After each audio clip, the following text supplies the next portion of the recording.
BPBD Tuban merilis dampak gempa bumi di perairan timur Kabupaten Tuban pada Jumat 22 Maret 2024 kemarin. Yakni BPBD Tuban mencatat 20 kecamatan se-Kabupaten Tuban merasakan gempa bumi yang susul-menyusul sepanjang siang hingga sore. Untuk dampak kerusakan ada beberapa, yakni bangunan roboh dialami satu rumah di Desa Gelagasari, Kecamatan Soko, Balai Desa Dagangan, Kecamatan Parengan, satu dapur rumah di Desa Sidokumpul, Kecamatan Bangilan, dan satu dapur rumah di Desa Bejagung, Kecamatan Semanding. Terkait hal itu, informasi selengkapnya akan disampaikan langsung oleh rekan wartawan Harian Surya Yusuf Alfazikin. Silakan untuk laporan lengkapnya. Baik, terima kasih Adila dan selamat siang untuk Tribuners semuanya. Jadi betul bahwasanya BPBD Tuban telah merilis dampak gempa bumi yang berpusat di perairan timur laut Kabupaten Tuban pada 22 Maret 2024 kemarin. Nah, adapun dalam rilis tersebut, BPBD Tuban mencatat 20 kecamatan atau seluruh kecamatan se-Kabupaten Tuban merasakan gempa bumi yang beruntun atau susul menyusul sepanjang siang sampai sore atau petang tersebut. Untuk dampak kerusakan memang dilaporkan ada beberapa Tribuners dan Adila yang sampai roboh itu dialami satu rumah di Desa Gelagasari, Kecamatan Soko, lalu ada Balai Desa Dagangan, Kecamatan Parengan, satu dapur rumah di Desa Sidokumpul, Kecamatan Bangilan, dan satu dapur rumah di Desa Bejagung, Kecamatan Semanding. Nah, untuk kerusakan bangunan yang tidak begitu parah seperti dinding miring, dinding retak hingga genteng runtuh dialami satu rumah di Desa Ngadirejo, Kecamatan Rengel, satu rumah di Desa Lajulor, Kecamatan Singgahan, satu rumah di Desa Boncong, Kecamatan Bancar, serta tempat ibadah yakni Kelenteng Kuansing Bio Tuban. Nah, total BPBD Tuban mencatat kerugian material atas rusaknya beberapa bangunan akibat gempa itu ditaksir mencapai sekitar 20,5 juta. Kerugian paling banyak dialami pemilik rumah di Desa Gelagasari yang ambruk karena diguncang gempa itu. Ditaksir kerugiannya mencapai sekitar 10 juta. Nah, adapun selain dampak merusak bangunan, gempa Tuban ini juga berdampak pada berlangsungnya atau berjalannya pelayanan publik. Di antaranya pelayanan publik di bidang kesehatan, yakni Rumah Sakit Nahdlatul Ulama atau RSNU Tuban sempat memboyong para pasien rawat inap dan jalannya ke titik aman atau assembly point selama sekian jam. Nah, setelah seluruh gedung RSNU Tuban dipastikan aman, pasien rawat inap dan rawat jalan itu dikembalikan lagi ke ruang-ruangnya semula.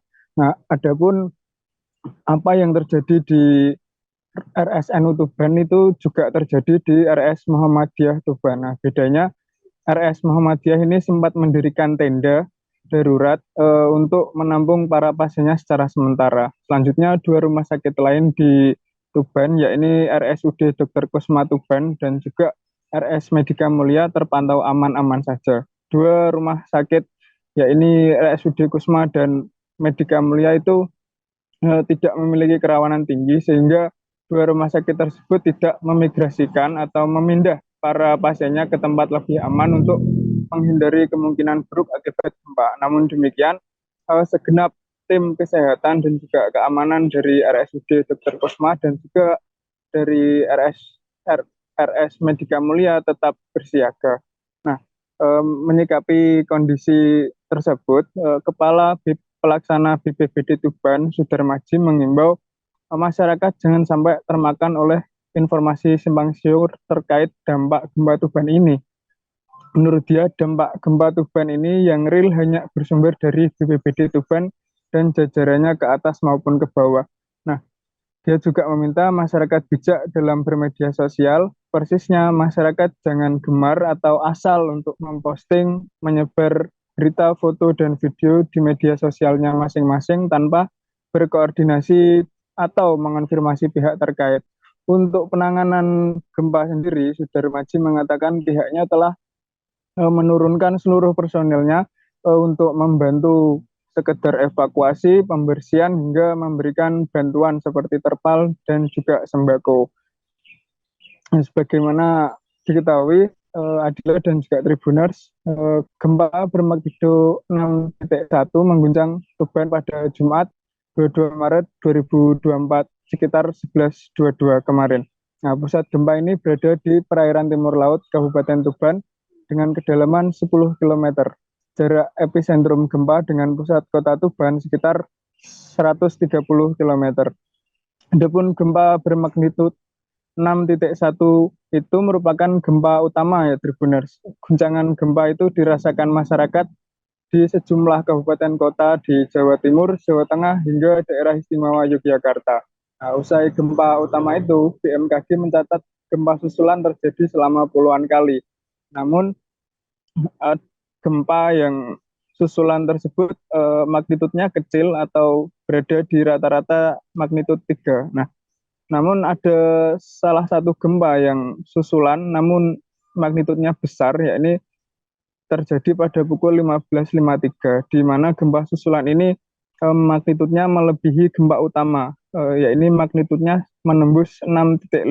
Nah, gempa yang sangat besar dan sangat terasa ini dilaporkan sampai mengguncangkan atau dirasakan oleh masyarakat Jawa Timur, Jawa Tengah, Yogyakarta, Jawa Barat, Jakarta, hingga Kalimantan.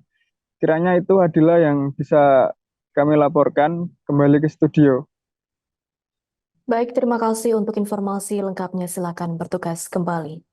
Tribuners, wartawan kami telah menghimpun wawancara bersama Kepala Pelaksana BPBD Tuban, yakni Sudar Maji. Berikut untuk tayangannya. Beberapa waktu yang lalu masih terjadi gempa susulan dengan kekuatan 6,5 skala Richter, artinya lebih besar dari gempa yang pertama. Kami menghimbau kepada masyarakat Kabupaten Tuban yang pertama, tetap tenang, jangan terpengaruh dengan berita-berita hoak atau berita-berita yang tidak bertanggung jawab. Kemudian jauhi bangunan-bangunan yang kelihatannya konstruksinya tidak kuat.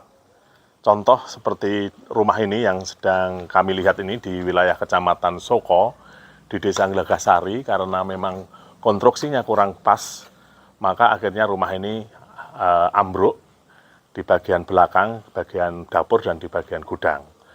Jadi Bapak Ibu mohon untuk dijauhi bangunan-bangunan yang Download Tribun X sekarang, menghadirkan lokal menjadi Indonesia.